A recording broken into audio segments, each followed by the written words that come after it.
হরে কৃষ্ণ। ধন্যবাদ সবাইকে। কাউকে মেরে কারো ধন লুটপাট করে নিজেকে মহান মনে করা, সেটা জানি না আমরা মানুষ কিনা। কাউকে মেরে কারো ধন লুটপাট করে নিজেকে মহান অনুভব করা, জানি না সেটা মানুষের কাজ কিনা। তবে আমরা বাংলার জনগণ মেন্টালিটি কিছুটা পাগলের মতো আমরা প্রলাপ করি। ধর্মকে নিয়ে ব্যবসা করার মানসিকতা আমাদের রয়েছে, কিন্তু ধার্মিক ব্যক্তিরা ধর্ম নিয়ে রাজনীতি করে না। ধার্মিক ব্যক্তিরা ধর্ম নিয়ে কটূক্তি করে না। ধার্মিক ব্যক্তিরা কোনো ধর্মকে নিন্দা করে না। ধার্মিক ব্যক্তিরা কোনো ধর্মের সমালোচনা করে না, কিন্তু সততা উদ্ঘাটন করার জন্য তারা নিজেরা সবসময় সতেজ থাকে। তাই নিজের স্বার্থ সিদ্ধির জন্য যারা নিজেকে বৈষম্যহীনভাবে এবং সমাজের বুকে তাদের মাথা উঠে দাঁড়িয়ে থাকতে চায়, জনগণ বুঝে গেছে তাদের পরিকল্পনা কি।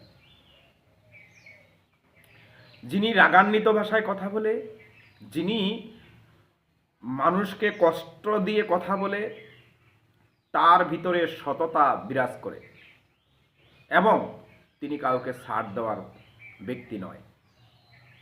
তিনি কাউকে ছাড় দেওয়ার ব্যক্তি নয়।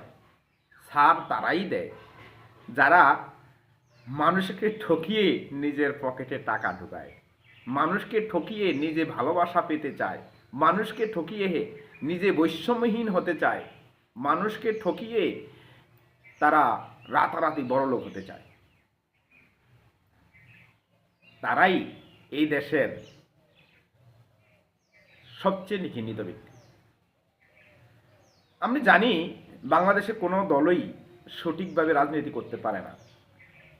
যদিও কেউ সঠিকভাবে রাজনীতি করতে উদ্যত হয়, আমলাতান্ত্রিক দিয়ে রাজ্য পরিচালনা করতে উদ্যত হয়, তখনই সে অসুস্থহীন হয়ে পড়ে এবং দোষণীয় হয়ে পড়ে এই দেশ থেকে ত্যাগ করে অন্য দেশে চলে যেতে বাধ্য হয়। পরিস্থিতি খুব ভয়াবহ। যেই ব্যক্তি সৎ থেকে জনগণের সাপোর্ট পায় না, নিজের ক্ষমতাকে ধরে রাখতে চেষ্টা করে, তার আমলাতান্ত্রিক ছাড়া কোনো কিছুই করার নেই। তবে কিছুটা হলেও অন্য দল থেকে একটু ভিন্ন। মনে রাখতে হবে, বাংলাদেশ আর কোনোদিনও আমরা ভালো হতে পারবো না, কারণ আমরা যাতে বাঙালি, আমরা মাতালের মতো ব্যবহার করি। আমি আমার কথাই বলছি। আমরা বলতে আমার ভিতরে কাম, ক্রোধ, মোহ, লোভ, মদ, মাৎসর্য, মন, বুদ্ধি, অহংকারের কথা বলছি। আমি আমার কথা বলছি, অন্য কারো নয়।